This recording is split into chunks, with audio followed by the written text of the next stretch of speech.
Welcome students, कैसे हैं सभी। आपका अपने चैनल क्विक साइंस में बहुत बहुत वेलकम है। जैसा कि हम सीटेट साइंस पेपर 2 जुलाई 2023 के लिए तैयारी कर रहे हैं और उसी में जो प्रीवियस ईयर पेपर हमारे लेटेस्ट पूछे गए थे 2022 में तो 2 ही शिफ्ट में हुआ था, बाकी सारे पेपर आपके 2023 में ही हुए थे। तो आज की इस क्लास में हम कवर करेंगे 2 फरवरी 2023 का पेपर और कल की क्लास में हमने 1 फरवरी का जो पेपर था वो कवर किया था। ये पेपर आपके लिए मोस्ट इंपॉर्टेंट हैं। क्यों? क्योंकि हम इन्हें डिटेल में अच्छे से कवर कर रहे हैं ताकि जो सारे पॉइंट्स हैं वो आपके यहाँ पर क्लियर हो जाएं। और अगर ये आप यही सीरीज़ वीडियो के थ्रू अच्छे से देख लेते हैं और जो आपने नोट्स लिए हैं या 32 क्लासेस आप अगर वो देख लेते हैं तो बस आपका काम हो जाएगा और आप आसानी से 23+ नंबर जो है वो साइंस में 100% जो है वो स्कोर कर लेंगे। अगर आपको साइंस के नोट्स चाहिए तो आप मेरी मेल आईडी या व्हाट्सएप के थ्रू जो साइंस के नोट्स आप ले सकते हैं, जिसमें आपको नोट्स मिलेंगे पूरे 2 PDF में और साथ में आपको जो 2021-22 के सभी शिफ्ट के क्वेश्चन हैं विद आंसर्स और ये जो लेटेस्ट शिफ्ट हुई थी इनके क्वेश्चन विद आंसर्स जो हैं वो आपको मिल जाएंगे। तो व्हाट्सएप या जीमेल आईडी के थ्रू आप जो हैं नोट्स जो है मैम से ले सकते हैं। तो चलिए शुरू करते हैं आज की क्लास और देखते हैं पहला क्वेश्चन। देखिए अब क्या हुआ, जब क्वेश्चन 2 फरवरी में बना तो इन्होंने क्वेश्चन क्या कर दिए, जो पीछे क्वेश्चन पूछे गए थे ना वहाँ से उठाकर उन्हीं को रिपीट करना शुरू कर दिया। तो जब लास्ट टाइम में जब पेपर हो रहे होंगे तो उस टाइम जो एनालिसिस होंगे, जैसे पिछली बार हमने एनालिसिस करवाए थे, तो वो एनालिसिस आपके लिए बहुत इंपॉर्टेंट होंगे क्योंकि वहाँ से क्वेश्चन क्या होंगे, फिर क्या होता है ना, ये जो क्वेश्चन पूछते हैं उन्हीं में से क्या करते हैं रिपीटिशन शुरू कर देते हैं। जैसे आप 2 फरवरी का जब ये पेपर देखेंगे और पीछे के सारे पेपर अगर आपने देखे हैं तो आप ये देखेंगे कि सारे क्वेश्चन जो है पीछे से उठा के जो है यहाँ पर पूछ लिए गए। Identify the statement that are false, ऐसे कथनों को पहचानिए जो यहाँ पर सही नहीं है। ये पीछे भी अभी हमारे किसी पेपर में बना था। Charges become used up as it flow through a circuit, आवेश जो होते हैं परिपथ में प्रवाह के साथ क्या होते हैं, व्यय हो जाते हैं। देखिए चार्ज कभी भी खत्म नहीं होती, ये कोई बैटरी या सेल नहीं है। जो सेल होता है जैसे हम यूज्ड अप करते हैं तो वो फेंक देते हैं, तो चार्ज कभी भी ऐसा नहीं होता कि वो यूज्ड हो गए फेंक दिए गए, नहीं, ये बात यहाँ पर क्या है, गलत है। देखिए सर्किट में जो करंट है, इलेक्ट्रिक करंट है, वो फ्लो कैसे करता है, विद्युत जो है वो प्रवाह कैसे करती है। जो वायर में इलेक्ट्रॉन एटम होता है, वायर में क्या है, वो वायर जो बना है क्या बना है, एटमों से मिलके बना है, अणुओं से मिलके बना है, उनमें क्या है आपके इलेक्ट्रॉन हैं। तो इलेक्ट्रॉन पर क्या होते हैं, आपका निगेटिव चार्ज होता है, तो ये है चार्ज। तो ये जो इलेक्ट्रॉन का फ्लो होता है और इलेक्ट्रॉन के ऊपर क्या है, चार्ज है, तो ये जो इलेक्ट्रॉन का फ्लो होता है इसी की वजह से क्या होता है, जो इलेक्ट्रिसिटी है, जो विद्युत है, वो वहाँ पर उत्पन्न जो है, प्रोड्यूस जो है वो होती है। तो चार्ज यहाँ पर यूज्ड अप नहीं होते कि जैसे यूज्ड हो गए फिर फेंक दिए फिर हमको उनको रीयूज़ करेंगे, ऐसा सेल की तरह थोड़ी होता है सर्किट में कि वायर में जो है चार्ज खत्म हो गए फिर हम दूसरा वायर लगाएंगे, नहीं, ऐसा नहीं होता। तो ये बात जो है यहाँ पर पूरी तरह से गलत है। आवेश परिपथ में प्रवाह के साथ व्यय नहीं होते, तो ए हमारा गलत होगा। और क्वेश्चन में ये पूछ रहा है कि कौन से फॉल्स हैं, तो यहाँ से 2 ऑप्शन तो ये हो गए बाहर। अब या तो ए और बी फॉल्स है या आपका ए और डी फॉल्स है। लेकिन जब मैं डी को देखती हूँ, charge carries in wire are simply the electron possessed by the atom that make up the wire। यही तो ये यहाँ पर कह रहा है, तारों में जो आवेश वाहक जो आपका साधारणतः तारों के परमाणुओं के इलेक्ट्रॉन होते हैं। वायर में क्या है, एक वायर जो है चाहे कॉपर का वायर है उसमें क्या है, कॉपर के अणु हैं, बहुत सारे पार्टिकल जो हैं सब कंबाइन हुए तब क्या बना, कॉपर का वायर बना।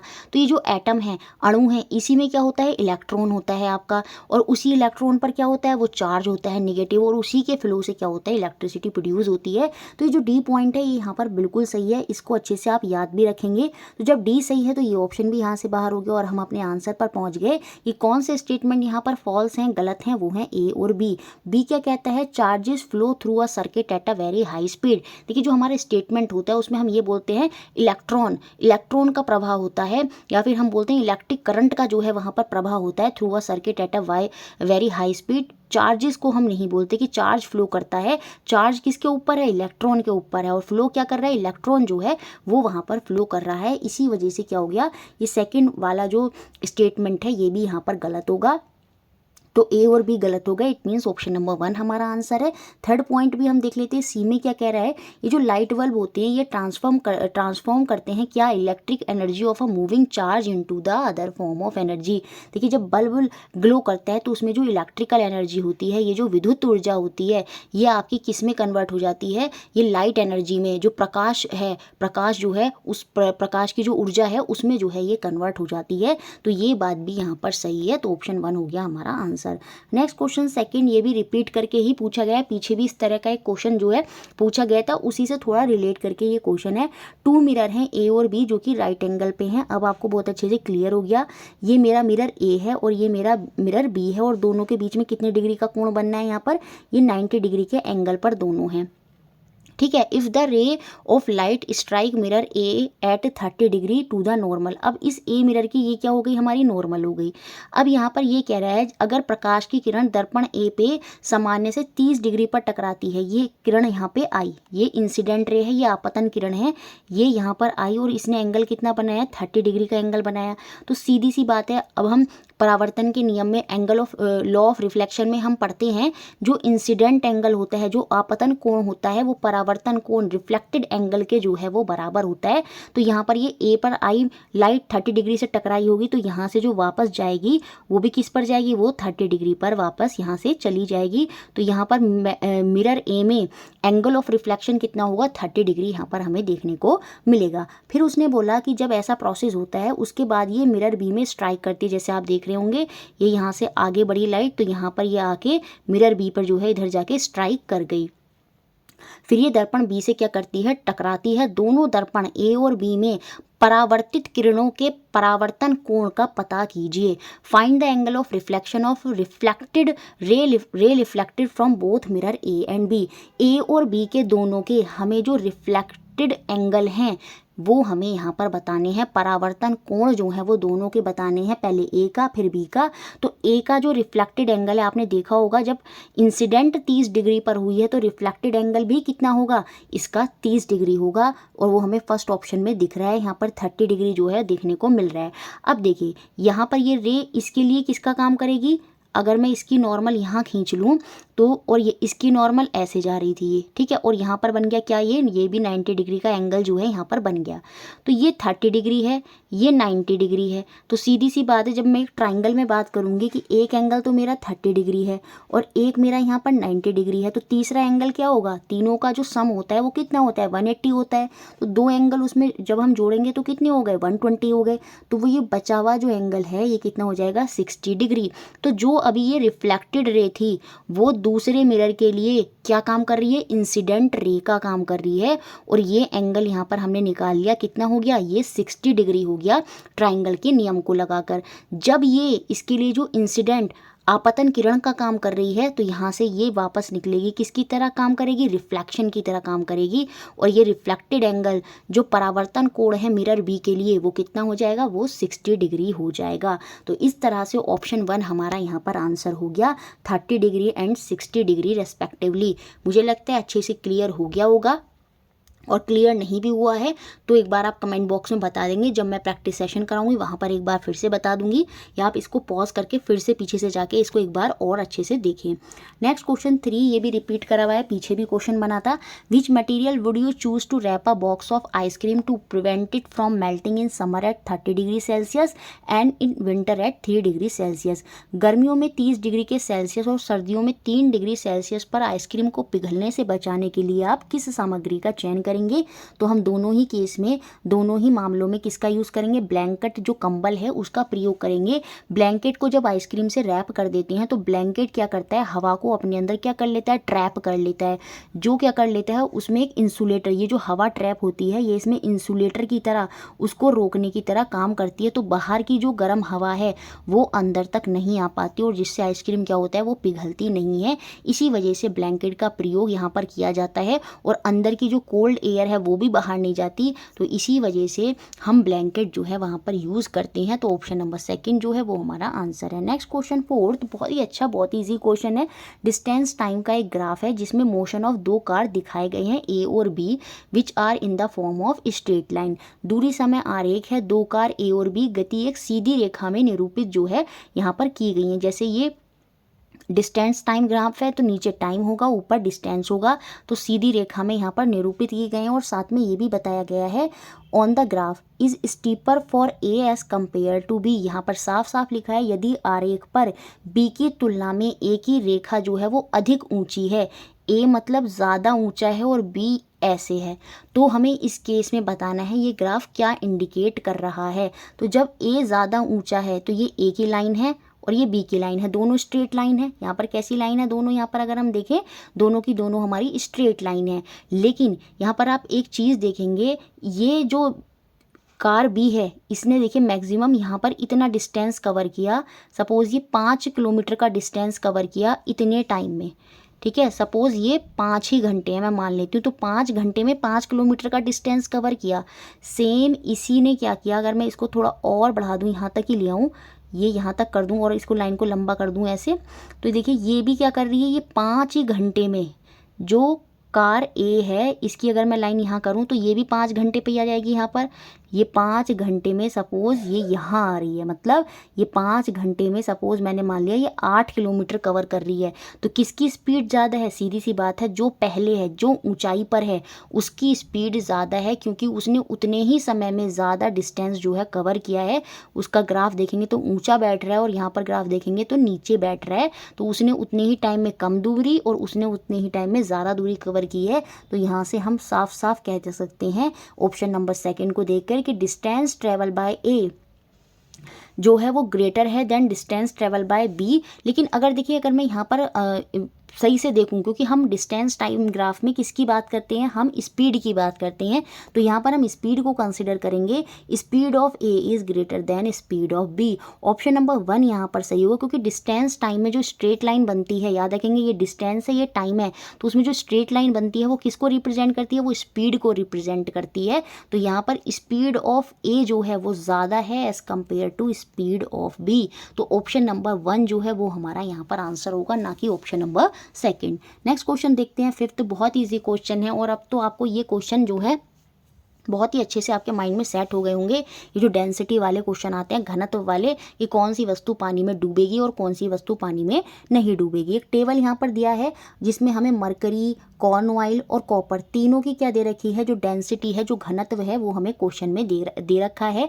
अब यहाँ पर ये कहा गया है what would happen if a copper coin, ये जो कॉपर का क्वाइन है जिसकी डेंसिटी इतनी है, अगर इसको ड्रॉप करा जाता है एक ग्लास फिल्ड विद मरकरी, एक ग्लास है जिसमें मरकरी है और सेम एक और ग्लास है जिसमें क्या है, आपका कॉर्न ऑयल है। तो इन दोनों ग्लासेस में जब मैं कॉपर क्वाइन को डालती हूँ, इसमें भी कॉपर क्वाइन को डाला और इसमें भी कॉपर क्वाइन को डाला, तो बताइए यहाँ पर क्या होगा।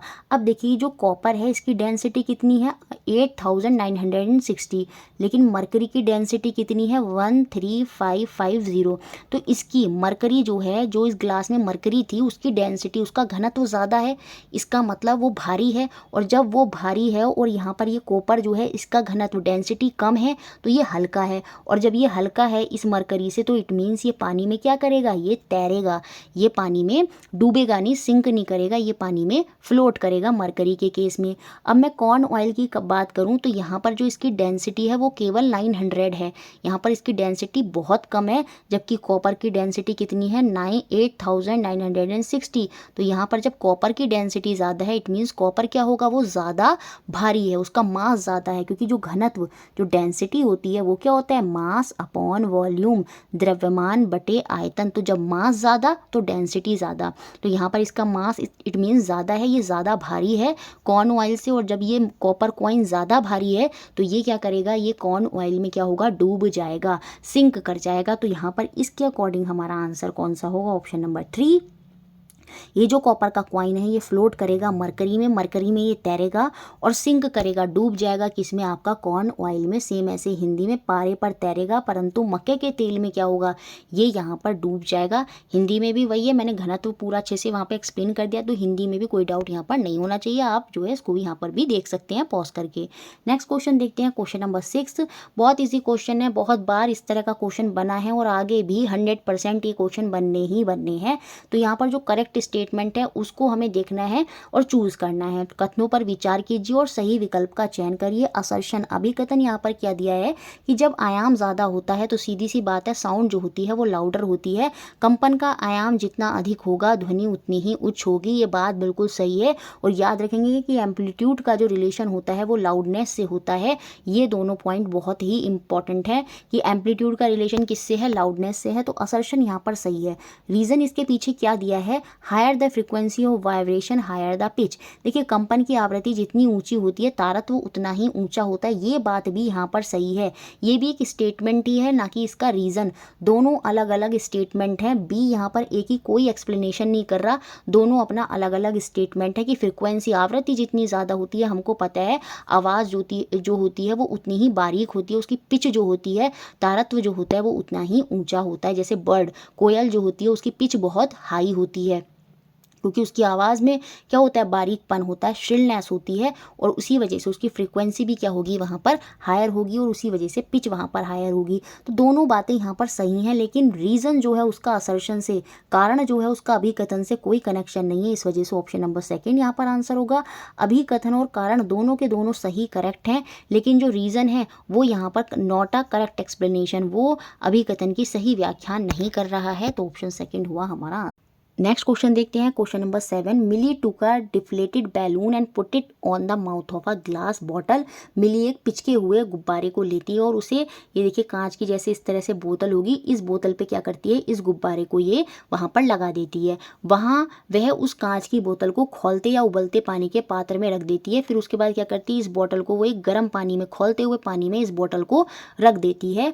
There is a change in the shape of balloon. गुब्बारे की आकृति में यहाँ पर क्या होता है, परिवर्तन देखने को मिलता है। तो इस एक्टिविटी से आप क्या कहेंगे। देखिए गुब्बारे की आकृति में परिवर्तन इसलिए हुआ क्योंकि जो बोतल पानी के अंदर रखी थी खौलते हुए पानी में, तो जब यहाँ से हीट ट्रांसफर हुई होगी हाई टेम्परेचर से लो टेम्परेचर की तरफ, तो जो जो बोतल के अंदर, जो बोतल थी आपकी, उसके अंदर जो पार्टिकल हैं एयर के, वो वहाँ पर फैलना शुरू हो जाएंगे, वो हल्के होना शुरू हो जाएंगे, क्योंकि जब भाप जाती है तो एयर पार्टिकल हल्के होना शुरू हो जाते हैं, और वो जब फैलेंगे दूर दूर जाएंगे तो कहीं ना कहीं वो क्या करेंगे, बैलून तक पहुँचेंगे, और बैलून की शेप को क्या कर देंगे, वो चेंज कर देंगे। और यहाँ से ये निष्कर्ष निकला, यहाँ से ये डेमोन्स्ट्रेशन से ये प्रदर्शित होता है कि जो हीट है वो एयर इनसाइड द बॉटल को क्या कर रही है, एक्सपैंड कर रही है। गर्मी बोतल के अंदर की हवा या वायु को क्या कर रही है, प्रसारित कर रही है, और उसी वजह से गुब्बारे की आकृति जो है उसमें भी परिवर्तन देखने को मिल रहा है।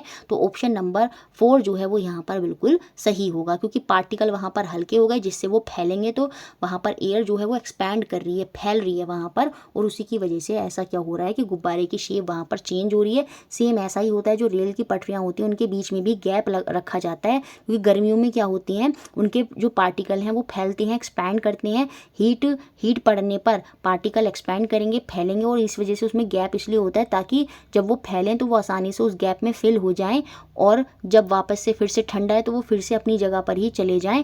इसी वजह से जो रेल की पटरियाँ हैं उन पर गैप जो है वो वहाँ पर छोड़ा जाता है, क्योंकि हीट क्या होती है, जब उस पर गर्मी पड़ती है, किसी भी पार्टिकल पर गर्मी पड़ती है, तो हीट की वजह से वो जो पार्टिकल हैं उसमें वो क्या करते हैं, वो एक्सपैंड करते हैं, वो प्रसारित वहाँ पर होते हैं। नेक्स्ट क्वेश्चन 8, और ये तीसरी बार क्वेश्चन बन रहा है। In an experiment sample of 2 colourless solution MnM were taken. देखिए एक एक्सपेरिमेंट करा जाता है, एक प्रयोग में रंगहीन जो घोल हैं M और N के 2 नमूने जो हैं वहाँ पर लिए जाते हैं, M और N। हल्दी मिलाने पर घोल M जो है वो पीला हो जाता है। इसमें क्या करा, हल्दी जो टर्मरिक है मिलाई गई M में, और M जो है किस में बदल गया, येलो कलर में बदल गया। अब या तो M यहाँ पर क्या हो सकता है, वाटर हो सकता है, न्यूट्रल हो सकता है। उसके केस में भी अगर हम कुछ डालेंगे तो वो जैसा रंग होगा सब्सटेंस का वो वैसा ही रंग वहाँ पर ले लेता है। ये वाटर भी हो सकता है, और ये यहाँ पर क्या हो सकता है, एसिड भी हो सकता है, आपका अम्ल भी हो सकता है, क्योंकि हमें पता है एसिड में भी क्या होता है, टर्मरिक अपना वहाँ पर कोई कलर चेंज नहीं करती, उसमें भी वो येलो ही रहेगी। और यहाँ पर साफ साफ लिखा है जब इस टर्मरिक को N में डाला गया तो वहाँ पर जो ये है कैसा रंग दे देता है, गाढ़ा रंग, ब्रिक रेड रंग यहाँ पर देखने को मिलता है। N ईंट में लाल गहरा रंग देखने को मिलेगा। और अब हम यहाँ से समझ जाएंगे जो N सॉल्यूशन है ये क्या है, आपका बेस है, ये क्षार है, क्योंकि हमें पता है क्षार बेस के केस में ही टर्मरिक वहाँ पर कैसा कलर शो करती है, रेड कलर जो है, डार्क रेड कलर वहाँ पर दिखाती है। अब यहाँ पर N तो हमें क्लियर हो गया, ये जो N है वो यहाँ पर क्या है, बेस है, और एकमात्र इससे ही हम क्या होंगे, अपने आंसर पर पहुँच जाएंगे। ऑप्शन नंबर सेकेंड यहाँ पर सही होगा। N हमारा क्षार है, ये 100% क्लियर है। M में अभी हमें डाउट है, तो चलिए उसको भी देख लेते हैं। बाद में क्या करा, ये जो solution on adding M to N, अब इस M को क्या करा गया, ये जो सॉल्यूशन M था इसको हमने N में डालना शुरू करा, जिसकी वजह से क्या होगा, ये जो N है अपना कलर जो है वहाँ पर फेड करने लगेगा। अगर ये वाटर होता तो यहाँ पर ये जो N है अपना कलर फेड नहीं करता, लेकिन ये क्या है, ये यहाँ पर एसिड है। एसिड को जब बेस में डाला गया, बेस था क्योंकि एन तो हमें क्लियर हो गया, वहाँ पर रेड कलर शो हुआ तो वो बेस था, वो क्षार था। तो जब एसिड को बेस में डाला जाता है तो वहाँ पर न्यूट्रलाइजेशन, उदासीनीकरण होने लगता है, जिसकी वजह से जो एन में रेड कलर था वो फेड होने लगेगा। तो अब हमें ये भी क्लियर हो गया कि जो हमारा एम है वो क्या है, वो हमारा अम्ल है, आपका एसिड है। तो ऑप्शन नंबर सेकंड यहाँ पर आंसर होगा। नेक्स्ट क्वेश्चन, 9th कितनी बार पता नहीं ये क्वेश्चन बन चुका है और अब आपके माइंड में ये पूरी तरह से सेट हो गए होंगे कि कौन कौन से फूड प्रिजर्वेटिव होते हैं, खाद्य संरक्षक जो होते हैं, परिरक्षक जो होते हैं, वो कौन कौन से होते हैं। तो हमें पता है सोडियम बेंजोएट जो होता है वो एक परिरक्षक होता है, जो खाने को सड़ने से लंबे समय तक टिकने में जो है उसकी मदद करता है। सेम ऐसे सोडियम मेटाबाइसल्फाइड भी बहुत बार बता दिया है, ये भी हमारा क्या होता है, फूड प्रिजर्वेटिव ही होता है। सोडियम क्लोराइड, सिट्रिक एसिड जो होते हैं, इनको अचार वगैरह में डाला जाता है ताकि जो खाना है, जो अचार है, वो लंबे समय तक टिक सके। सेम ऐसे ही विटामिन सी हो गया, या शुगर, सॉल्ट की जगह अगर आपको सोडियम क्लोराइड भी दे दे तो वो भी याद रखेंगे, वो भी सही होगा, क्योंकि जो सोडियम क्लोराइड है वो भी क्या होता है, वो आपका कॉमन सॉल्ट ही होता है। तो शुगर, सॉल्ट, ऑयल, विनेगर, ये सारे सब क्या हैं। उसके अलावा सोडियम बेंजोएट, सोडियम मेटाबाइसल्फाइड, ये सारे के सारे आपके परिरक्षक हैं, फूड प्रिजर्वेटिव हैं। तो यहाँ पर जो फूड प्रिजर्वेटिव नहीं होगा वो होगा ऑप्शन नंबर 1, आयरन के ऑक्साइड और पोटाशियम पर मैग्नेट जो है वो यहाँ पर फूड प्रिजर्वेटिव नहीं है। Next question, 10th, which of the following set comprises only chemical changes. बहुत आसान है और अब फिजिकल केमिकल चेंज में कोई डाउट नहीं होना चाहिए।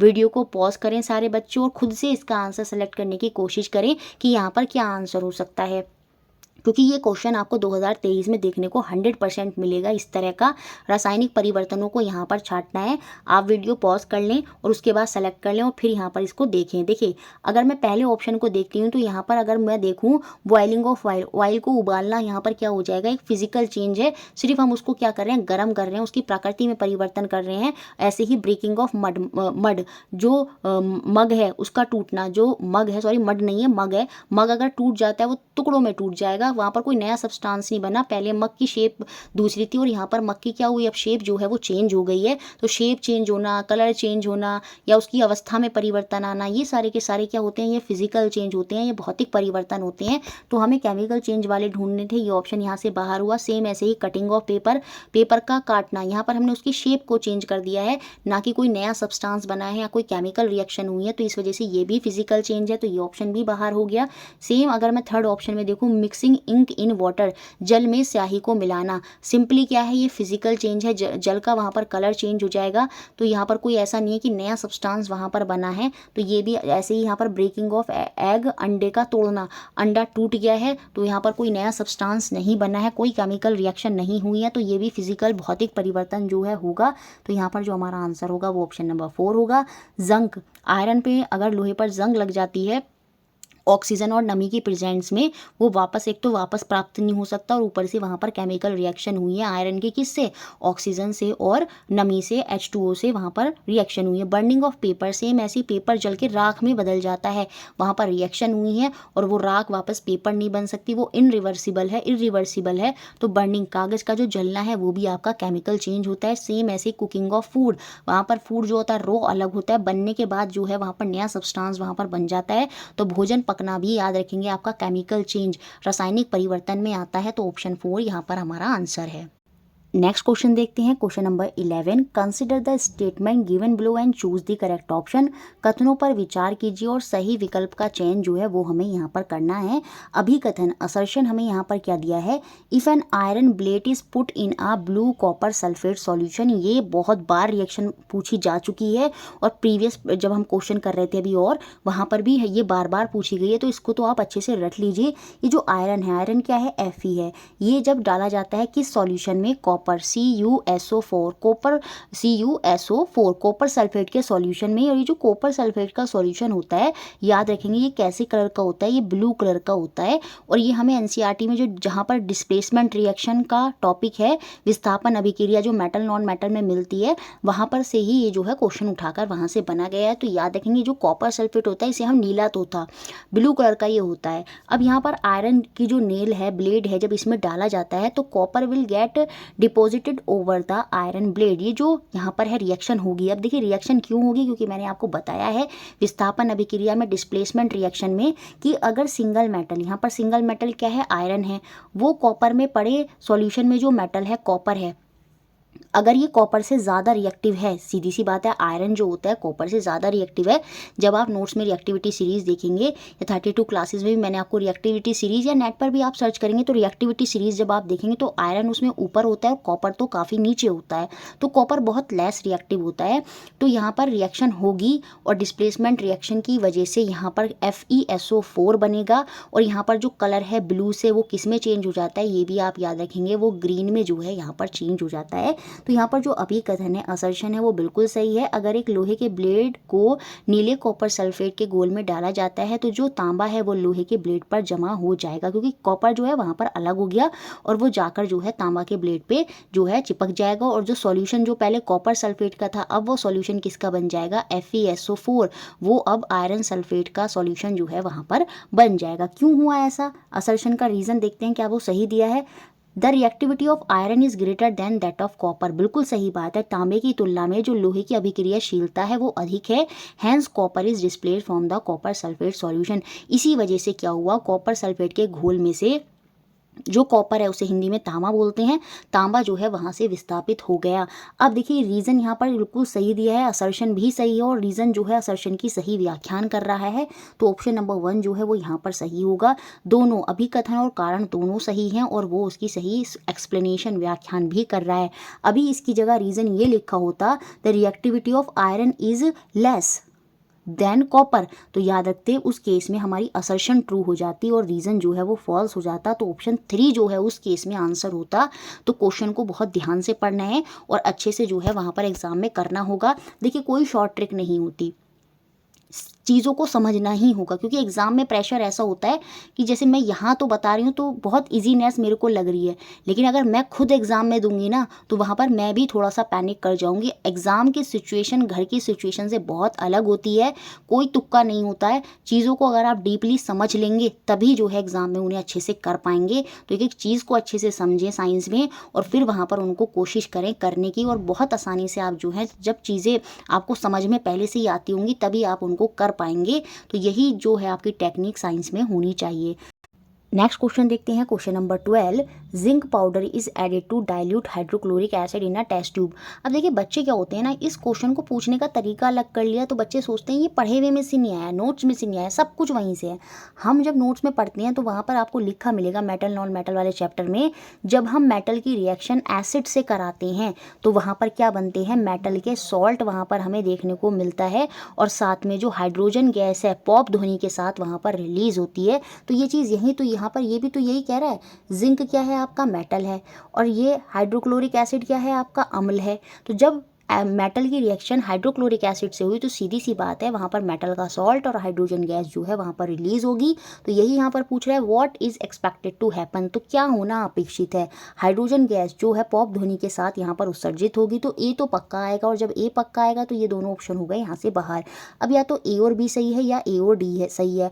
अब बी में क्या बोल रहा है, नो रिएक्शन टेक प्लेस। अब देखिए जब जिंक की रिएक्शन हमने हाइड्रोक्लोरिक एसिड के साथ कराई तो एक रिएक्शन ही तो हुई, वहाँ पर क्या बना, मेटल का सॉल्ट बना और साथ में क्या बना आपका हाइड्रोजन गैस जो है वो रिलीज हुई। तो ये रिएक्शन वहाँ पर हुई है, तो हम ये नहीं कह सकते कि कोई रिएक्शन वहाँ पर नहीं हुई। तो ये बात यहाँ पर गलत है कि कोई अभिक्रिया नहीं हुई, और जब ये गलत है भी तो ये ऑप्शन हो गया यहाँ से बाहर। हम अपने आंसर पर आ गए, ऑप्शन नंबर 4 ए और डी जो है वो यहाँ पर सही है। तो देखिए जो चीज़ें आपको नहीं भी पता हैं, उन जो चीज़ें आपको पता हैं उनसे आप क्या होगा अपने आंसर पर 100% पहुंच जाएंगे।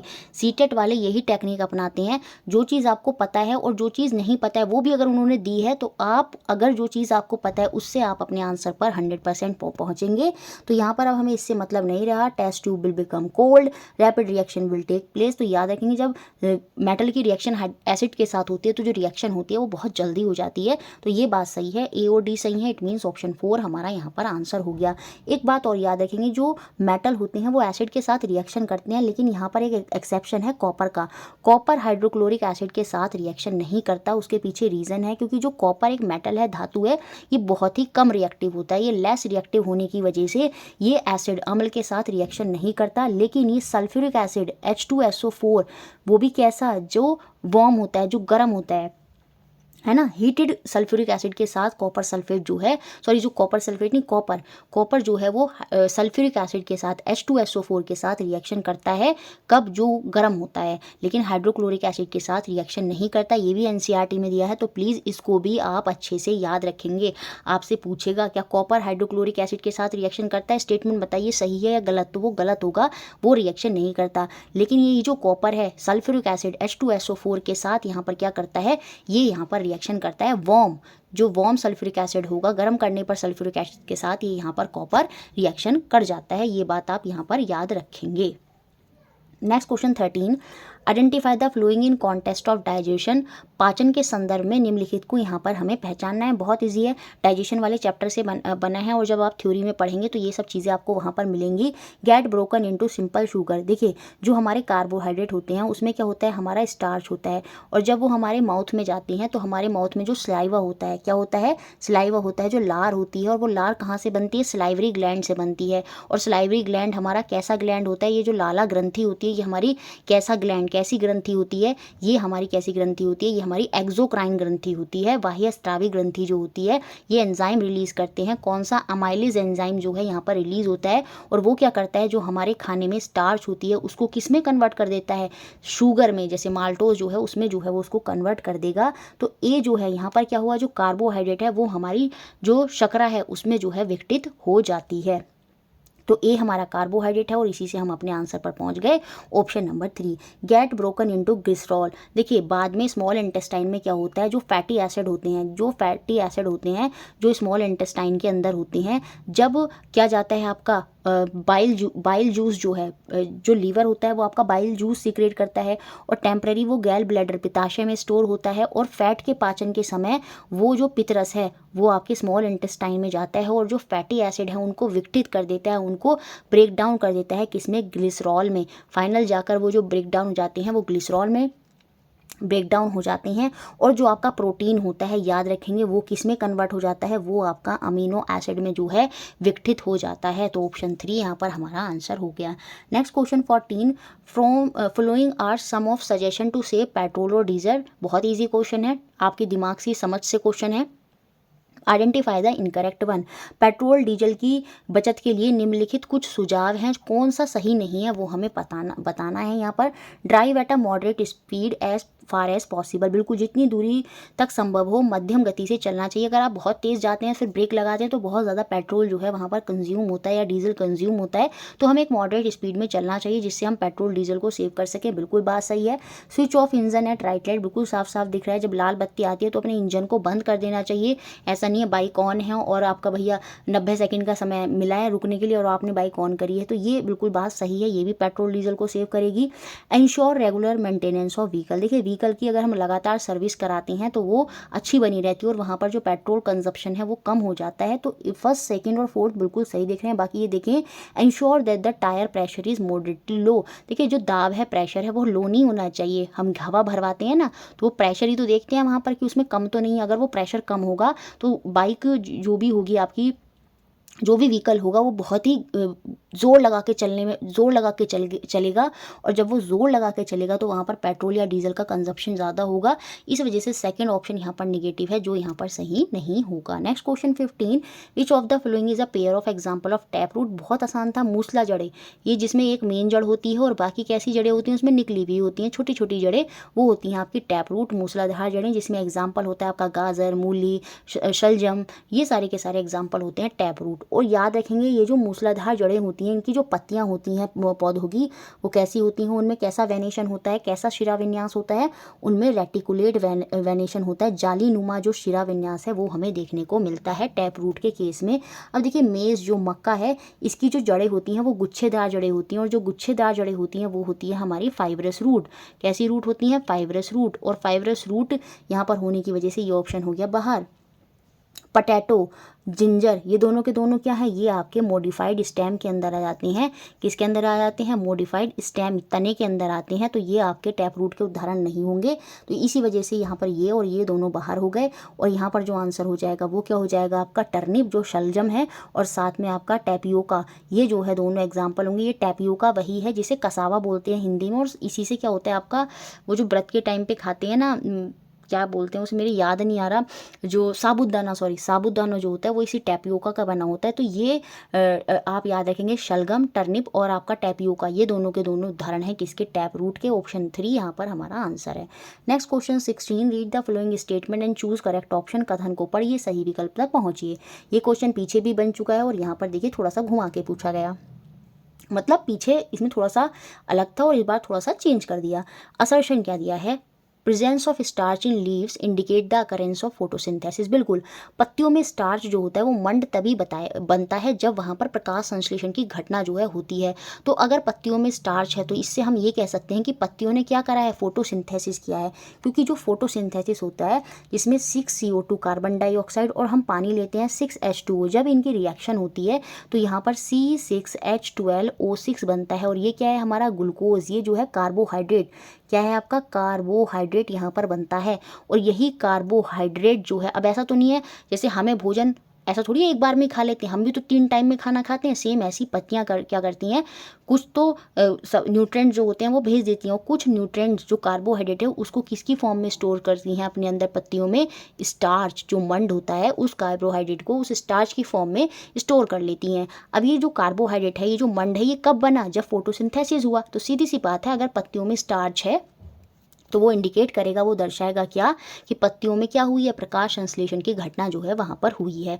इसके पीछे का रीज़न क्या दिया है, ऑक्सीजन फॉर्म्ड ड्यूरिंग फोटोसिंथेसिस। देखिए फोटोसिंथेसिस में ऑक्सीजन बनेगा, ultimately get converted into starch. देखिए जो ऑक्सीजन C6H12O6 + 6O2 जो यहाँ पर बना, ये जो ऑक्सीजन बनी ये अल्टीमेटली स्टार्च में कन्वर्ट नहीं होती। ये जो कार्बोहाइड्रेट यहाँ पर बना, ये जो ग्लूकोज कार्बोहाइड्रेट यहाँ पर बना, ये किस में कन्वर्ट होता है, ये हमारा स्टार्च या मंड में जो है परिवर्तित होता है। तो जो रीज़न दिया है वो यहाँ पर गलत है, ऑक्सीजन की वजह से वो स्टार्च में कन्वर्ट नहीं होता। अगर इस ऑक्सीजन की जगह कार्बोहाइड्रेट अभी लिखा होता तो ये रीज़न यहाँ पर सही हो जाता और ये उसकी सही व्याख्यान भी कर रहा होता, लेकिन यहाँ पर रीज़न गलत है। तो ऑप्शन नंबर 3 यहाँ पर हमारा सही आंसर होगा।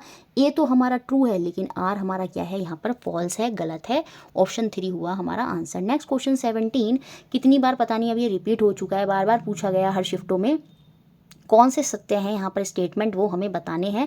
मस्टर्ड, रोज़, पेटूनिया, ये सारे के सारे क्या होते हैं, ये आपके बाइसेक्सुअल फ्लावर होते हैं जिसमें स्टैमेन और आपका पिस्टल, स्टैमेन क्या होता है, मेल रिप्रोडक्टिव पार्ट जो होता है फ्लावर का वो होता है, और पिस्टल जो होता है जिसे हम स्त्री कैंसर बोलते हैं वो फीमेल रिप्रोडक्टिव पार्ट होता है। और मैंने आपको बहुत बार बता दें, स्टेमन के अंदर क्या आता है आपका, फिलामेंट, क्या आता है, तंतु, फिलामेंट होता है, और साथ में जो एंथर होता है वो हमें देखने को मिलता है। और फीमेल रिप्रोडक्टिव पार्ट जो फ्लावर का होता है, फूल का होता है, उसमें क्या होते हैं, स्टिग्मा, स्टाइली, ओवरी जो है वो हमें देखने को मिलते हैं। तो ये जो मस्टर्ड, रोज़, पेटूनिया हैं, ये सारे के सारे बाइसेक्सुअल फ्लावर होते हैं। उसके अलावा जो कॉर्न, पपाया, कुकुम्बर होते हैं, मक्का, पपीता, खीरा, ये सारे के सारे क्या होते हैं आपके, पंपकिन भी इसमें आ जाएगा, ये सारे के सारे यूनिसेक्सुअल होते हैं। तो ये दोनों स्टेटमेंट यहाँ पर उल्टे लिखे हैं, इस मीन्स ये दोनों यहाँ पर क्या है, गलत हैं। The female gamete is formed in an ovule. देखिए बिल्कुल सही बात है, मादा युग्मक का सर्जन बीजांड में होता है। देखिए नीचे होती है ओवरी, फूल में नीचे क्या होती है, ओवरी, उसमें क्या होते हैं, क्या जाता है आपका ओव्यूल। तो यहाँ पर ये बात सही लिखी है, जो फीमेल का गैमेट होता है वो कहाँ फॉर्म्ड होता है, हमारे जो ओव्यूल होता है फूलों का उनमें जो है वहाँ पर वो फॉर्म्ड होता है। ये बात यहाँ पर सही है, सी यहाँ पर बिल्कुल सही दे रखा है। और जब फर्टिलाइजेशन होता है तो जो ओवरी है क्या वो सीड में बदल जाती है, ये मैंने पीछे भी समझाया था। निषेचन के पश्चात जो अंडाशय है पौधे के बीच में रूप में बदलता है, नहीं, ये सीड में नहीं बदलता, ये किस में बदल जाता है, ये फ्रूट में, ये फल में बदल जाता है। अब देखिए ओवरी, पोलन ग्रेन जो होंगे जब यहाँ जाएंगे और ये ओव्यूल यहाँ पर बनेगा, तो देखिए जो ओव्यूल और ये जो ओवरी यहाँ पर जब निषेचन होगा तो ये जो ओव्यूल है इसके अंदर ये सीड में बदल जाते हैं। तो ये ओव्यूल एक से ज़्यादा हो सकते हैं, याद रखेंगे। और ये जो ओवरी बाहरी होती है ये किस में बदल जाती है, ये आपकी फ्रूट में जो है यहाँ पर बदल जाती है जब आपका निषेचन होता है। तो डी पॉइंट भी यहाँ पर गलत दे रखा है, तो यहाँ पर ट्रू कौन सा है आपका, थर्ड ऑप्शन ओनली सी। नेक्स्ट क्वेश्चन 18, और ये हर बार बने हैं और आगे भी बनेगा कि कौन सा डिजीज़ किससे होता है। ये कुछ ह्यूमन या प्लांट के अंदर के मानव या पौधों की कुछ बीमारी दी हैं और वो किस सूक्ष्म जीव से होती हैं, उसका रोग कारक क्या है वो हमें यहाँ पर बताना है। देखिए, अब पोलियो को आप देखते ही पहचान जाएंगे, ये होती है वायरस से। जो पोलियो है वो होती है विषाणु से। तो बी का फर्स्ट हमें एकमात्र फर्स्ट ऑप्शन में देखने को मिलता है और इसी से हम अपने आंसर पर आ गए, ऑप्शन नंबर 1। मलेरिया किससे होता है? आपका प्रोटोजोआ से होता है। तो सी का मिलान किससे हो जाएगा? प्रजीवाणु से, फोर्थ ऑप्शन से। रस्ट ऑफ वीट, ये जो होता है ये किससे होता है? फंगाई से होता है। गेहूं का रस्ट, ये क्वेश्चन आगे बन सकता है कि गेहूं का रस्ट किससे होता है, तो याद रखेंगे वो कवक से होता है, वो फंगाई से होता है। और उसके बाद हमारा सिट्रस विकार जो होता है, ये जो साइट्रस कैंकर होता है, ये किस में होता है? नींबुओं में होता है। नींबुओं में एक बीमारी होती है जो किससे होती है? जो बैक्टीरिया से होती है, जीवाणु से होती है। तो ऑप्शन नंबर 1 जो है वो हमारा यहाँ पर सही मैचिंग हो जाएगा। नेक्स्ट क्वेश्चन 19, बहुत इजी क्वेश्चन है। Identify the following on the basis of given information, दी गई सूचना के आधार पर निम्नलिखित की पहचान कीजिए। अवस्कुलर टिश्यू, देखिए प्लांटों में 2 ऊतक पाए जाते हैं। टिश्यू को हिंदी में क्या बोलते हैं? ऊतक। तो 2 ऊतक जो हैं वो प्लांट में पाए जाते हैं। वो होते हैं जाइलम और फिलोम। देखिए जाइलम में खुद आवाज़ आ रही है जय की, जय मतलब जल। तो जो जल का संवाहन करते हैं वो जाइलम टिश्यू होते हैं। जो अदर न्यूट्रेंट वगैरह फूड का संवाहन करते हैं, फूड का ट्रांसपोर्टेशन करते हैं प्लांट के अलग अलग पार्ट में, वो आपके क्या होते हैं? वो फ्लेम होते हैं। तो इतना आपको याद रखना है, इंपॉर्टेंट है। पौधों में जल, जब भी आ जाए पौधों में जल और पोषकों का परिवहन के लिए संवाहक ऊतक कौन सा है, ये हमको बताना है। तो वो आपका जाइलम टिश्यू हो जाएगा, जो हमें सेकंड और फोर्थ ऑप्शन में देखने को मिलता है। इसके बाद अब vascular tissue that are transport food, जो हमारे ऐसे संवाहन ऊतक जो कि पौधों में भोजन पहुंचाते हैं। तो भोजन हमारे कौन से टिश्यू पहुंचाते हैं? पौधों के जो फिल्म होते हैं। तो सेकंड और फोर्थ ऑप्शन अभी भी जा रहे हैं। फिर a tiny pores present on the surface of leave, पत्तों की सतह पर उपस्थित जो सूक्ष्म आपके छिद्र होते हैं उन्हें हम क्या बोलते हैं? उन्हें हम ट्रैकिया नहीं बोलते, उन्हें हम स्टोमेटा बोलते हैं। तो ऑप्शन नंबर 2 जो है वो यहाँ पर हमारा आंसर हो गया। नेक्स्ट और लास्ट क्वेश्चन जो कि कंटेंट का है, इसके बाद हम पेडागोजी के क्वेश्चन देखेंगे। बहुत सिंपल क्वेश्चन बना। Which of the following statement is incorrect with respect to plant and animal cell, पादप और जंतु कोशिका के संदर्भ में कौन सा यहाँ पर कथन जो है गलत है, वो हमें यहाँ पर बताना है। Cell membrane is present in both plant and animal cell, बिल्कुल। कोशिका झिल्ली पशु और पौधों दोनों में उपस्थित होती है। देखिए बीच में केंद्रक हो गया। एनिमल सेल की बात कर रही हूँ, ये सेल मेम्ब्रेन होती है, कोशिका झिल्ली होती है जो बाहरी लेयर होती है, जो पूरा स्ट्रक्चर प्रदान करती है आपके सेल को, कोशिका को। तो ये दोनों में होती है, ये प्लांट सेल में भी होती है, पादप कोशिका में भी, और जंतु कोशिका एनिमल सेल में भी होती है। Cell wall is absent in plant cell, ये यहाँ पर गलत है और यही पूछ रहा है कौन सा इनकरेक्ट है। तो सेकंड ही इनकरेक्ट है। ये जो कोशिका भित्ति होती है, मैंने आपको बहुत बार बताया, उन्हें एक एक्स्ट्रा लेयर चाहिए होती है, क्योंकि हम तो घर के अंदर रहते हैं तो हमारी तो सेल मेम्ब्रेन हो गई सेल की, लेकिन प्लांट में सेल मेम्ब्रेन के अलावा एक और लेयर होती है जिसे हम बोलते हैं कोशिका भित्ति, सेल वॉल। और ये जो सेल वॉल होती है प्लांट सेल के साथ साथ इसमें और होती है, बैक्टीरिया में और होती है।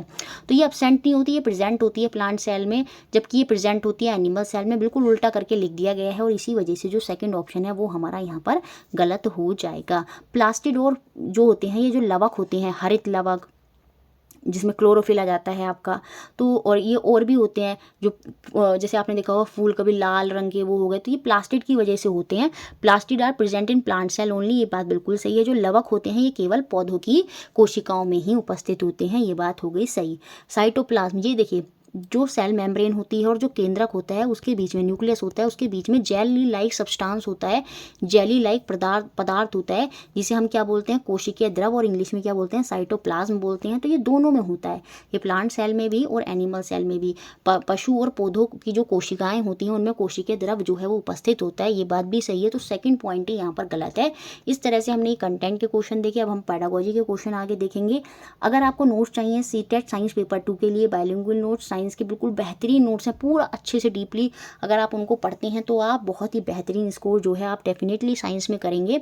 प्रीवियस ईयर जो है आपको 2021-22 और 22-23 के सभी शिफ्ट आपको मिलेंगे विद आंसर्स। इसके लिए आपको क्या करना होगा? 120 रुपीज़ पे करने होंगे इन UPI ID के थ्रू, या आप मेरे को मेल ID या व्हाट्सएप के थ्रू क्या कर सकते हैं? मैसेज कर सकते हैं। वहाँ पर जो है आपको मैं बता दूंगी, एक बार आप पेमेंट करेंगे तो आपकी व्हाट्सएप पर या जीमेल आईडी पर आपको आपके जो नोट्स हैं वो प्रोवाइड करा दिए जाएंगे। तो चलिए अब पेडागोजी के क्वेश्चन देखते हैं। पेडागोजी का क्वेश्चन देखते हैं। Question number 21, which of the flowing set of statement represent a correct understanding about nature of science. विज्ञान की प्रकृति की सही समझ को निम्नलिखित में से कथनों का कौन सा समुच्चय जो है यहाँ पर दर्शाता है। अब आप इसको पॉज कर सकते हैं और देख सकते हैं क्या आंसर होगा, क्योंकि पीछे भी हमने इस तरह से क्वेश्चन जो है बहुत बार कर लिए हैं। All scientific ideas are discovered and tested by controlled experiment, पीछे भी समझाया था। जो सभी वैज्ञानिक विचार होते हैं उनको नियंत्रित प्रयोगों द्वारा खोजा और परखा जाता है। अगर ऐसा होता तो वो फेल नहीं हुआ करते। थ्योरीज क्या होती हैं, जो लॉज होते हैं, जो डिस्कवरीज या आइडियाज़ होते हैं वो फेल हो जाते हैं। क्यों? क्योंकि वहाँ पर कोई कंट्रोल्ड एक्सपेरिमेंट नहीं होते। कोई और साइंटिस्ट आता है, वो अपने तरीके से एक्सपेरिमेंट करता है, जिसमें क्या होता है वो चीज़ फेल हो सकती है। तो यहाँ पर कंट्रोल्ड एक्सपेरिमेंट नहीं होते साइंस में। याद रखेंगे, जो विचार होते हैं उनको नियंत्रित प्रयोगों द्वारा जो है वो टेस्ट नहीं किया जाता। अनियंत्रित प्रयोग वहाँ पर होते हैं, अनलिमिटेड एक्सपेरिमेंट के थ्रू हम उसको टेस्ट करते हैं। तो ये यहाँ पर गलत हो गया। When a theory has been supported by a great deal of scientific evidence it become a law. देखिए, जब थ्योरी आपने जो साइंटिफिक थ्योरी क्या होती है, जो आपने देखा, ऑब्जर्व करा, जो चीज़ें आपने देखी नेचर में जो कंडक्ट हो रही हैं, उनको जब आपने व्याख्यान करी, उसकी एक्सप्लेनेशन करी, वो थ्योरी है। फिर उस थ्योरी का क्या होता है, टेस्टिंग होती है, उसको बार बार टेस्ट किया जाता है, एक्सपेरिमेंट वहाँ पर किए जाते हैं। और जब वो एक्सपेरिमेंट टेस्ट मल्टीपल टाइम्स होते हैं, जब जाकर वो लॉ बनता है। और इस बेसिस पर वो लॉ नहीं बनता कि वो क्या करा है, उसको एविडेंस उसके प्रति मिल गए हैं और उस बेसिस पर अगर हम उसको नियम बना देंगे। वो साइंस में ऐसा कभी नहीं होता। जब कोई थ्योरी सिद्धांत बड़ी मात्रा में वैज्ञानिक प्रमाणों द्वारा समर्थ किया जाता है, जो प्रमाण है वो उसको सपोर्ट कर रहे हैं, तो क्या हम उसको लॉ बना देंगे? नहीं। लॉ वो तब बनेगा जब उसकी टेस्टिंग होगी, उसके एक्सपेरिमेंट होंगे और वो उसमें पास होगा, बार बार किए जाएंगे और हर बार रिजल्ट जो है वही आता है, तब जाकर वो क्या बनता है, लॉ बनता है। खाली एविडेंस के आधार पर उसको लॉ नहीं बनाया जाता। तो ए और बी हमारे यहाँ पर गलत होंगे। और ये सही पूछ रहा था तो ए और बी गलत होंगे, तो ये दोनों हट गए। ये भी यहाँ पर भी ये दे रखा है, ये भी हट गया। तो आंसर होगा हमारा ऑप्शन नंबर 3, सी और डी जो है वो यहाँ पर करेक्ट जो है किसके रिगार्डिंग, नेचर ऑफ साइंस, विज्ञान की प्रकृति के संदर्भ में सही है। साइंटिफिक आइडियाज आर टेंटेटिव, हम बार बार पढ़ते हैं, जो वैज्ञानिक विचार होते हैं वो टेंटेटिव होते हैं, वो चेंज होते रहते हैं और वो मॉडिफाइड और डिसअप्रूव भी हो सकते हैं। उनको रूपांतरित या अस्वीकार भी किया जाता है। तो याद रखेंगे ये साइंस का नेचर है। साइंस जो होती है वो टेंटेटिव होती है। Science is a creative field. देखिए, एक पीछे सेट में दे रखा था कि science is not a creative field, तो उस केस में वो गलत हो जाएगा। साइंस जो है एक सृजनात्मकता का क्षेत्र है। यहाँ बच्चे देखते हैं चीज़ों को, खुद एक्सप्लोर करते हैं, नई नई चीज़ें क्रिएट होती हैं। तो साइंस जो है वो क्रिएटिव फील्ड है and scientist need imagination to carry out their work. Imagination यहाँ पर बहुत बड़ा रोल प्ले करती है, क्योंकि उसी से क्या होता है, साइंटिस्ट के अंदर जो है क्या आते हैं, आइडियाज़ आते हैं और फिर वो उन आइडियाज़ को क्या करते हैं, टेस्ट करते हैं। तो ये यहाँ पर सही हो जाएगा और सी और डी सही, इट मीन्स ऑप्शन 3 हमारा आंसर हो गया। Next question 22, Which of the following can be objective of doing detail observation of a flower in grade 7? अब कक्षा 7 में क्या करती है, फूलों के विस्तृत अवलोकन का उद्देश्य क्या होगा। टीचर ने बोला कि फूलों को ध्यान से देखो, तो उनको ध्यान से देखना, उनका अवलोकन करने के पीछे क्या उद्देश्य होगा, ये हमको यहाँ पर बताना है। टू आइडेंटिफाई फ्लावर पार्ट, बिल्कुल ये हो सकता है फूलों के भागों को पहचानना, क्योंकि हम उसमें देखते हैं कि उसमें पतली सी डंडी होती है, वो क्या होती है, वो आपकी फिलामेंट होती है, उसके ऊपर इस तरह से बना हुआ होता है, वो एंथर होता है। तो वो क्या होता है, आपका मेल पार्ट होता है फ्लोवर का, और उसी अंथर के अंदर क्या होते हैं, छोटे छोटे पोलन ग्रेन्स होते हैं। क्या होते हैं, पोलन ग्रेन्स होते हैं। और वो पोलन ग्रेन्स क्या होते हैं, जो फ्लोवर का फीमेल पार्ट होता है, उसमें ऊपर वाला हिस्सा क्या होता है आपका स्टिग्मा, बीच में क्या होता है आपका स्टाइली, और नीचे क्या होता है आपका ओवरी होता है।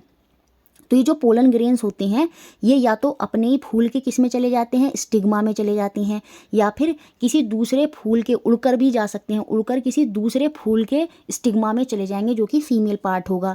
तो यही क्या होता है, ये आपका पॉलिनेशन कहलाता है। जब पोलन ग्रेन जो किसके अंदर है, एंथर के अंदर है, छोटे छोटे पोलन ग्रेन आप देखेंगे, जो किसका पौधा होता है, गुड़हल का पौधा होता है। जब उसको गुड़हल का जो फूल होता है, जब आप उसको देखेंगे तो उसमें येलो कलर के छोटे छोटे पोलन ग्रेन्स मिलेंगे। तो वो पोलन ग्रेन्स क्या होता है, या तो अपने ही फूल के जो फीमेल पार्ट होता है ऊपरी हिस्सा स्टिग्मा में चले जाते हैं, तो वो होता है आपका pollination, self pollination.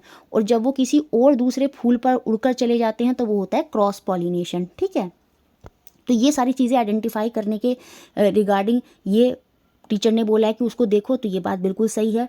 It to help instil a sense of empathy for a plant, ये बिल्कुल गलत है कि पौधों के लिए सहानुभूति की भावना को मन में बैठाने के लिए टीचर ऐसा करिए कि फूलों को जाकर देखो। नहीं, ऐसा थोड़ी करिए। टीचर चाहती है कि बच्चे फूलों को देखें, समझें कि फूल क्या है, फूल में कौन कौन से पार्ट होते हैं, कैसे उनमें पॉलिनेशन होता है। तो वो सारी चीज़ें यहाँ पर बच्चों को दिखाना चाहती है। To prepare student for understanding of pollination, परागण की समझ जो है विद्यार्थियों में तैयार करना, वहाँ पर टीचर दिखाएगी, देखिए ये पोलन ग्रेन है, ये अपने फूल के स्टिग्मा में जब गिर जाती हैं तो ये पोलिनेशन कहलाता है, इसे ही हम परागण कहते हैं। तो ये वाली ये चीज़ें वहाँ पर फ्लोवर के थ्रू टीचर समझाने की या बच्चों को कोशिश करेगी। जब बच्चे देखेंगे तो ए और सी होगा, बी यहाँ पर बाहर होगा, बी बाहर होगा, तो ये दोनों ऑप्शन हो गए बाहर। और ए सी, या तो ए सी ई हमारा आंसर है, या ए सी डी जो है वो हमारा आंसर होगा। जब मैं ई को देखती हूँ, to observe xylem and phloem closely, देखिए जो ये ऊतक होते हैं, ये जो टिश्यू होते हैं, जैसे हमारी बॉडी के अंदर टिश्यू हैं तो वो हमें दिखते थोड़ी हैं। तो जब हम फूलों को देखेंगे तो उसमें हमें जो जाइलम और फ्लोएम जो टिश्यू हैं, ऊतक हैं, उनको हम नहीं देख पाएंगे, उनका अवलोकन थोड़ी कर पाएंगे। जो चीज़ बाहरी स्ट्रक्चर पर दिख रही है वही हम देख सकते हैं। तो ई वहाँ पर अवलोकन नहीं हो रहा है, और जब ई अवलोकन नहीं हो रहा तो आंसर है option number second, A C और D. To appreciate diversity of flower around, आसपास के फूलों की जो विविधता है उसको सराहना करना, कि अलग अलग फूल हैं, उनमें अलग अलग विविधता हैं, अलग अलग कलर वहाँ पर देखने को मिल रहे हैं। वो चीज़ें भी बच्चों के माइंड में कहीं ना कहीं आएंगी। तो वो चीज़ें जो हैं बच्चे वहाँ पर फूल के थ्रू ऑब्जर्व कर रहे हैं। तो ए सी डी जो है वो यहाँ पर उद्देश्य होगा, ये अवलोकन के बच्चों से जो अवलोकन टीचर वहाँ पर करा रही है। नेक्स्ट क्वेश्चन देखते हैं 23, एथिकल वैलिडिटी, जैसे कहते हैं ना अपने एथिक्स जो है वो कभी भूलने नहीं चाहिए। तो नीतिपरक वैधता का क्या अर्थ होता है? इसका मतलब होता है promoting the value of honesty, objectivity, सत्यवादिता। ये साइंस में बहुत बड़ा रोल प्ले करती है। जैसे बच्चे एक्सपेरिमेंट कर रहे होते हैं तो वो एक दूसरे की चिटिंग ना करें। जैसे कोई प्रोजेक्ट वर्क दिया है तो वो ऐसा ना हो कि विकीपीडिया से पूरा उठाकर वहाँ पर उससे चिटिंग करके ला दें। तो ये जो ऑनेस्टी है, ये जो ऑब्जेक्टिविटी है, ये साइंस में रोल प्ले करती है, और ये आपका एथिकल वैलिडिटी के अंदर आ जाता है, नीतिपरक वैधता के अंदर आता है। तो ऑप्शन नंबर 4 जो है वो हमारा यहाँ पर सही होगा। इन मूल्यों को प्रोत्साहित करना ही इसका उद्देश्य है हमारे करिकुलम में। Next question 24, Raunak was given a task of watching the moon rise from his terrace for 15 days. मतलब रौनक क्या, ये मान लीजिए बच्चों को कार्य दिया गया कि 15 दिन तक अपनी छत से क्या हो, चांद को उगते हुए देखें।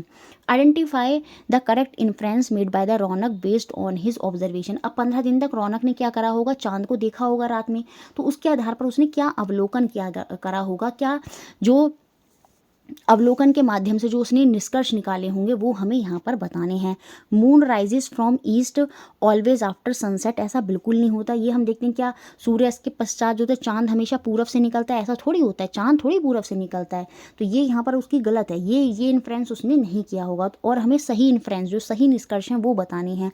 The time of moon rise vary from day to day, बिल्कुल चांद निकलने का समय जो है वो दिन ब दिन क्या होता है, बदलता रहता है। तो ये बात यहाँ पर सही है, ये बिल्कुल निष्कर्ष में रहा होगा।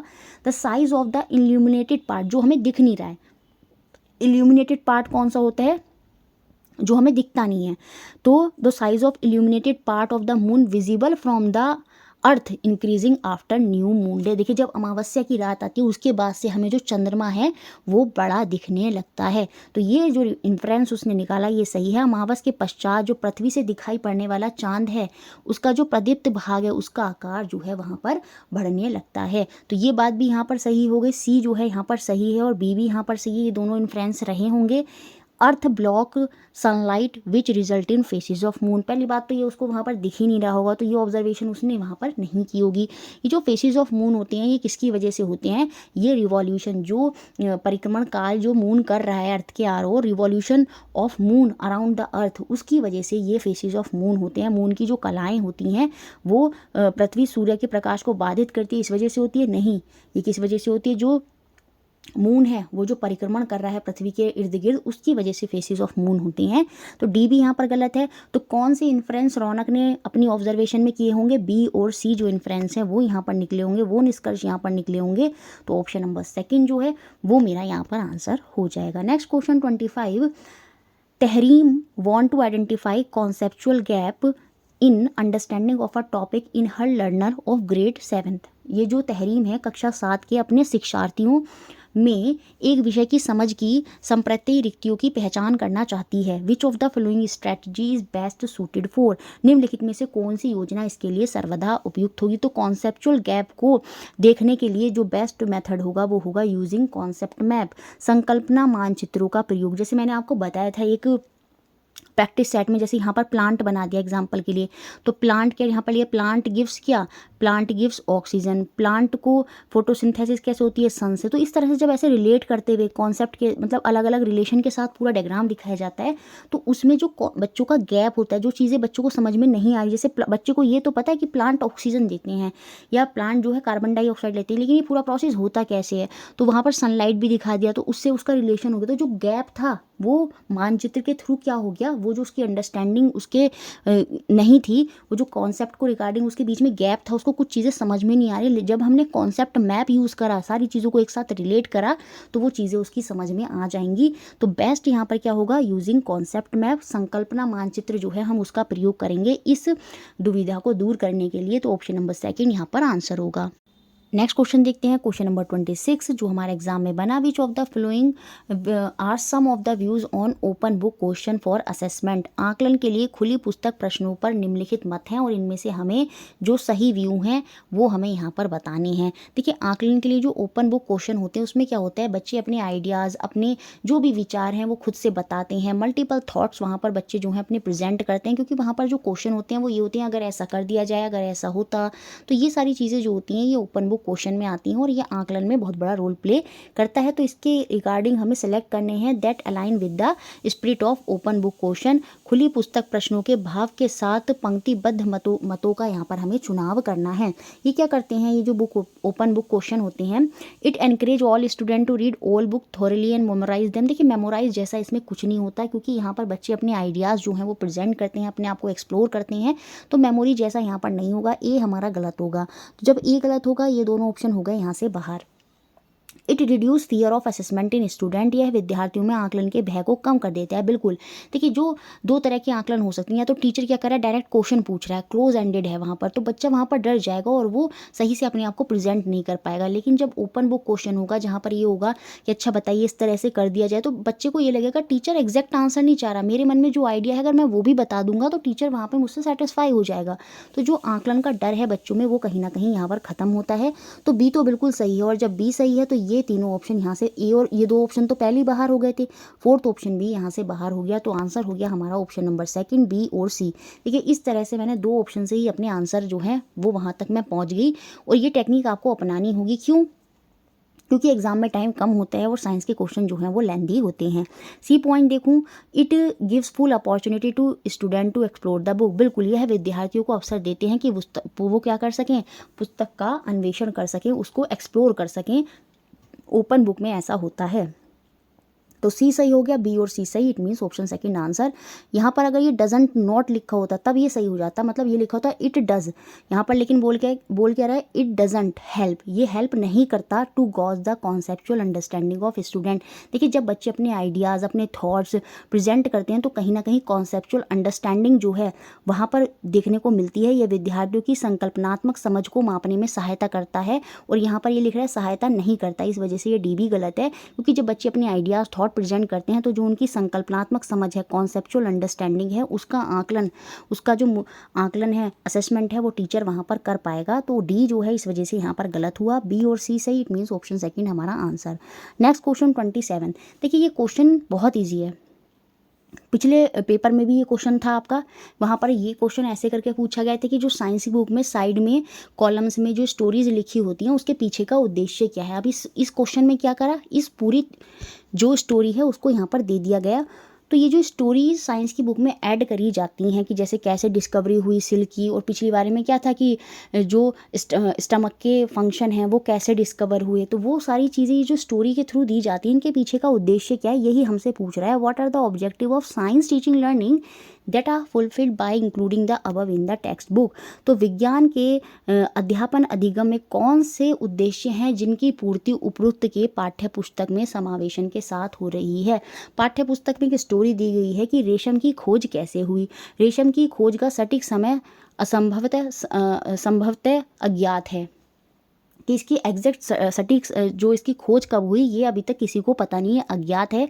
एक प्राचीन चीनी किंवदंती के अनुसार सम्राट हुआंग टी ने सम्राज्ञी सी लुंग ची से अपने बगीचे में उगने वाले सहतूत के वृक्षों की पत्तियों के जो क्षतिग्रस्त होने का कारण है वो पता लगाने के लिए कहा।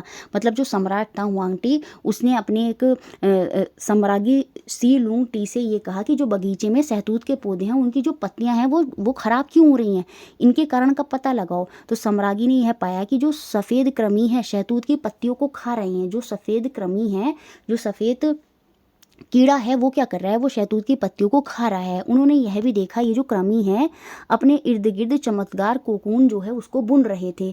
संयोग से एक ककून उनकी चाय में जो है प्याले में गिर गया और ककून में से नाजुक धागे का गुच्छा जो है वहाँ से पृथक हो गया। रेशम उद्योग चीन से आरंभ हुआ और सैकड़ों वर्ष तक इसे कड़ी पहरेदारी में गुप्त रखा गया। बाद में यात्रियों और व्यापारियों ने रेशम को अन्य देश में प्रचलित किया। जिस मार्ग से उसे उन्होंने यात्रा की थी उसे आज क्या कहा जाता है, सिल्क रूट भी कहा जाता है। तो पूरा यहाँ पर दिया गया है कि कैसे जो है उन्होंने सिल्क की खोज की चाइनीज़ ने, कैसे वहाँ पर उसके राजा ने उससे कहा था कि जो मलबरी लीव्स जो हैं वाइट वॉर्म की वजह से ख़राब हो रही हैं, वो वहाँ पर देखा उसके सैनिक ने। और उसने ये भी देखा कि वो क्या कर रहे हैं, शाइनी ककून उसके आसपास है। जब वो चाय में गिर गया तो उसमें जो है धागे निकलने लगे और वहीं से जो है सिल्क इंडस्ट्री जो है वहाँ पर आई। तो ये सारी चीज़ें जो वहाँ पर ऐड करी गई हैं टेक्स्ट बुक में, उसके पीछे का उद्देश्य क्या है, to develop the historical perspective. बिल्कुल जो हिस्ट्री देखिए, हिस्ट्री से यहाँ पर बच्चे देखेंगे कि अच्छा इस तरह से भी डिस्कवरीज होती हैं, ऐसे ऐसे यहाँ पर ये कार्य हुए, इस तरह से डिस्कवरीज हुई। तो कहीं ना कहीं हिस्टोरिकल पर्सपेक्टिव के डेवलप करने के लिए ऐसी स्टोरी ऐड करी गई है। ये बात बिल्कुल सही है, तभी तो ये हिस्टोरिकल वैलिडिटी साइंस में बहुत बड़ा रोल प्ले करती है। To develop an appreciation of how incident और ideas can give rise to the discovery of new thing. बिल्कुल यहाँ पर इस चीज़ को एप्रिशिएशन डेवलप करना कि कैसे जो इंसिडेंट हैं, आइडियाज़ हैं, उनसे भी क्या है नई चीज़ों की खोज की जा सकती है। To develop a holistic understanding of science. बिल्कुल कि चीज़ों को अलग अलग ना देखकर पहले पूरे सारा प्रोसेस आता, फिर चीज़ों को एक साथ देखा गया कि सिल्क की डिस्कवरी हो गई या सिल्क की डिस्कवरी हुई। तो वो होलिस्टिक अप्रोच है, चीज़ों को एक साथ एक एक करके देखना, वो भी वहाँ पर डेवलप करना इस कहानी के देने के पीछे उद्देश्य हो सकता है। To include fun element in the science, ये बिल्कुल नहीं होगा कि फ़न की वजह से ये स्टोरी ऐड करी गई। तो डी तो बिल्कुल नहीं होना, डी नहीं होना और ए और बी सी तीनों होने हैं। तो ऑप्शन नंबर 4 जो है वो मेरा यहाँ पर आंसर हो जाएगा। ऐतिहासिक परिदृश्य को विकसित करने के लिए कि इतिहास में देखिए कैसे साइंस में डेवलपमेंट हुए, किस तरह से चीज़ें जो हैं वो डेवलप हुई, ये सारी चीज़ें बच्चों के अंदर विकास करने के लिए, ये समझ विकसित करने के लिए कि घटनाओं और विचारों से कैसे नई वस्तुओं जो हैं वो जन्म लेती हैं।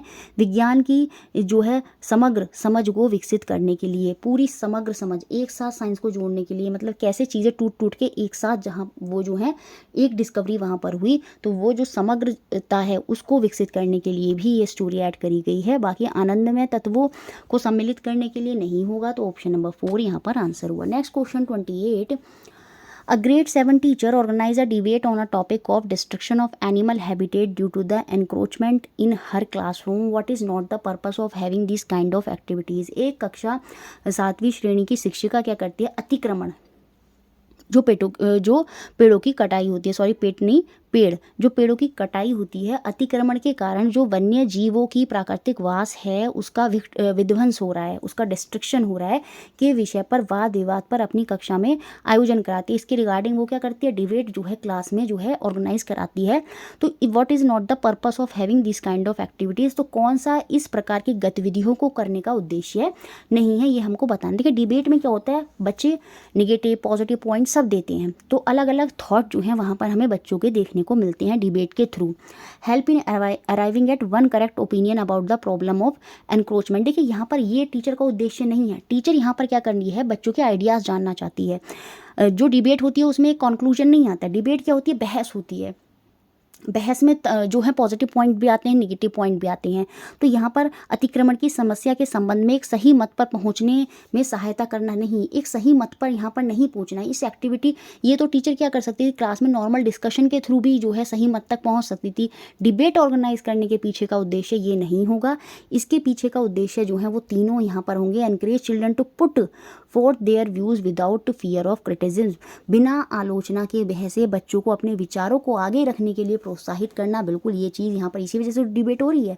Help in developing multiple perspective in children on encroachment, अतिक्रमण पर बच्चों के बहुपरिदेश्यों को विकसित करने में सहायता करना, मतलब सब अपने अपने आइडियाज़ जो हैं वहाँ पर देंगे। तो एक पर्टिकुलर सही मत पर नहीं जाना, सब अपना अपना मत देंगे, इसलिए ही डिबेट जो है वो ऑर्गेनाइज कराई जाती है। Can be use in assessment of children, बिल्कुल बच्चों के आंकलन में प्रयोग किया जा सकता है। आप देखिए बच्चे जिस तरह से रेस्पॉन्स देंगे, अपने आइडियाज़ वहाँ पर डिबेट में बताएंगे, तो कहीं ना कहीं टीचर वहाँ पर जान जाएगी कि बच्चा कैसा है, तो बच्चे के आंकलन में भी ये मददगार होता है। तो सेकंड, थर्ड और फोर्थ यहाँ पर सही है। फर्स्ट यहाँ पर जो है इसका पर्पस नहीं रहा होगा जो टीचर ने ये डिबेट ऑर्गेनाइज की है, तो ऑप्शन 1 यहाँ पर हो गया हमारा answer. Next question 29, which of the following are the recommendation according to NCF 2005 for the upper primary stage science curriculum, राष्ट्रीय पाठ्यचर्या रूपरेखा 2005 के अनुसार उच्च प्राथमिक स्तर में विज्ञान पाठ्यचर्या की प्रस्तावनाएं हैं। पॉजिटिव पॉइंट्स यहाँ पर हमें बताने हैं। इससे पिछले वाले क्वेश्चन में, पिछले सेट में क्वेश्चन था कि वहाँ पर हमें निगेटिव पॉइंट बताने थे। तो पॉजिटिव पॉइंट यहाँ पर क्या है, relating science concept to real life solution, बिल्कुल ये तो एनसीएफ में है कि जो वास्तविक जीवन की परिस्थितियों हैं उसके साथ विज्ञान की संकल्पनाओं का संबंध दिखाना। ये तो साइंस का नेचर है कि आसपास की चीज़ों को देखते हैं हम, फिर उनको क्या करते हैं, आइडियाज़ को लेते हैं, फिर हम सोचते हैं, इमेजिनेशन करते हैं, हाइपोथेसिस परिकल्पना करते हैं, और फिर हम अपने क्या होते हैं नई नई चीज़ों को एक्सप्लोर करते हैं, नई नई चीज़ें जो हैं हम खोज करते हैं। तो आसपास की चीज़ों से रिलेट करना साइंस को, ये तो अपर प्राइमरी कैरिकुलम में एक जो है एनसीएफ ने रिकमेंड किया है। गिविंग डायरेक्ट इन्फॉर्मेशन डेफिनेशन, ये नेगेटिव पॉइंट है, ये हमारे ऑप्शन में नहीं आएगा। जब बी हमारे ऑप्शन में नहीं आएगा तो ये दोनों ऑप्शन हो गए बाहर, क्योंकि हमें पॉजिटिव पॉइंट्स बताने हैं। Creating situation for student to construct their own knowledge, बिल्कुल विद्यार्थियों में ऐसी परिस्थितियों का सर्जन करना जिससे वे अपना ज्ञान स्वयं बनाएं। अपना ज्ञान स्वयं बनाएं मतलब कंस्ट्रक्टिविज्म जो अप्रोच है वो होनी चाहिए, जहाँ पर बच्चे क्या करते हैं, खुद से चीज़ों को कंस्ट्रक्ट करते हैं, देखते हैं, समझते हैं। तो ये एनसीएफ में इस चीज़ पर बल दिया गया है। तो सी भी सही है और ए भी सही है। तो it means option number second जो है वो हमारा आंसर होगा। यही पूछ रहा था कि कौन से यहाँ पर रिकमेंडेशन है। Doing only extended learning and avoiding text book as much as possible, ये पीछे भी था। टेक्स्ट बुक अगर हम अवॉइड करेंगे ज़्यादा से ज़्यादा, तो वो दी क्यों है, वो दी इसलिए हैं ताकि कोई कॉन्सेप्ट अगर हमें समझ में नहीं आ रहा तो हम उसे बुक में पढ़ें, बुक में देखें कि किस तरह से एग्जाम्पल दिए हैं। तो डी भी यहाँ पर गलत है, तो बी और ए और सी यहाँ पर सही है। ऑप्शन नंबर सेकंड जो है वो हमारा आंसर। नेक्स्ट और लास्ट क्वेश्चन आज की क्लास का, read the statement given below, कथनों को पढ़िए और सही विकल्प जो करेक्ट ऑप्शन है उसका हमें यहाँ पर चुनाव करना है। असर्शन अभिकथन है, equity in science means all the student regardless of culture, background, ethnicity, gender और special need have equal opportunity to learn quality science, बिल्कुल सही बात यहाँ पर ये लिखी है। असर्शन अभिकथन सही है। यहाँ पर विज्ञान शिक्षा में समता का अर्थ यह होता है कि सभी विद्यार्थियों के पास उनकी सांस्कृतिक पृष्ठभूमि, निर्जायता, लिंग अथवा विशेष आवश्यकताओं को ध्यान में रखे बिना उत्कर्ष विज्ञान सीखने के समान अवसर वहाँ पर बच्चों के लिए हों। ऐसा नहीं कि जेंडर के आधार पर बच्चों को अलग अलग चीज़ें दिखाई जा रही हैं, उनका कल्चर बैकग्राउंड जो है उसके आधार पर, सब चीज़ों को इक्वल अपॉर्चुनिटी वहाँ पर होनी चाहिए to learn quality science. Assertion अभिकथन यहाँ पर सही है। उसके पीछे का रीज़न क्या है, the objective of science education is to prepare all student for a modern equitable society. देखिए ये भी एक अलग से अपना स्टेटमेंट है, ये इसका कारण नहीं है। विज्ञान शिक्षा का उद्देश्य है कि सभी विद्यार्थियों को आधुनिक समयापूर्ण समाज के लिए तैयार करना, ये उद्देश्य है साइंस का। लेकिन इस कारण का इस अभिकथन से कनेक्शन यहाँ पर नहीं है। तो ए और आर दोनों यहाँ पर सही हैं और आर ए की सही व्याख्यान यहाँ पर नहीं कर रहा है। तो ऑप्शन सेकंड जो है वो यहाँ पर सही होगा। देखिए ये जो इक्विटी इन साइंस है ये इसलिए होती है ताकि जो यहाँ पर उसका रीज़न खुद ही दे दिया है इसमें, ताकि उनको इक्वल अपॉर्चुनिटी मिले टू लर्न क्वालिटी साइंस। तो यहाँ पर असर्शन में ही उसका उत्तर दे रखा है, तो इसके जो रीज़न है वो ये नहीं होगा। तो objective of science education is to prepare all student for a modern equitable society. देखिए इससे अगर आप देखें तो ये कहीं दिखता है कि हमें उन्हें मॉडर्न इक्विटेबल सोसाइटी के लिए बनाना है, ये एक अलग चीज़ है, ये अलग चीज़ है। तो दोनों यहाँ पर सही हैं, लेकिन जो रीज़न है वो यहाँ पर करेक्ट एक्सप्लेनेशन नहीं कर रहा है अभिकथन की। तो ऑप्शन नंबर सेकंड जो है वो मेरा यहाँ पर आंसर हो जाएगा। और इस तरह से हमने ये सारे क्वेश्चन देखे। वीडियो अच्छा लगता है लाइक करें, शेयर करें और चैनल से बने रहें।